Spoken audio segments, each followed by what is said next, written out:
Us here briefly. I'm just going to kind of go off the cuff a little bit rather than read from a list. I think some things that are important to know. We are building this that it could house 4 sections of kids per grade. So you look at 4 5th grade and 4 6th grade classrooms. And this is a pod structure. So our students for 5th and 6th grade, they would all be on the main floor. We did that intentionally because we believe that 5th graders, when they're going to other exploratory classes, that it's a lot easier to just try to stay on one floor for the most part. But the lockers and everything are all going to be around in this area with their own restrooms. So 5th and 6th graders are going to spend the majority of their time with their homerooms right in that area. Another aspect that we're adding currently at our middle school, and this year we'll actually have 3 different classrooms where we're teaching science. And only one of those is actually meant to be a science lab. The other ones we have a working sink and that's it.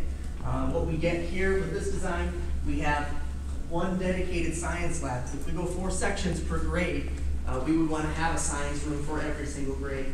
And so this would have some different science lab working stations that, again, would need to be updated in our middle school if we were going to be in there for a long time.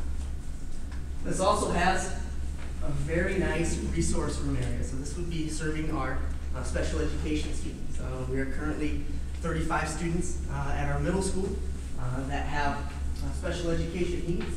And it's a very team-based kind of a focus. We have all the different classrooms together so that they can share certain things, such as a sensory room, which many of our kids have sensory needs that they need addressed in order for them to stay engaged throughout the day and to be successful. And the sharing of associates and staff in there. Again, our kids are in here some, but they're also in the classroom actually most of the time. But that's kind of their home base, and having a very team-based focus for our teaching staff as well as our kids, we think is great. We have a band and vocal or a music suite.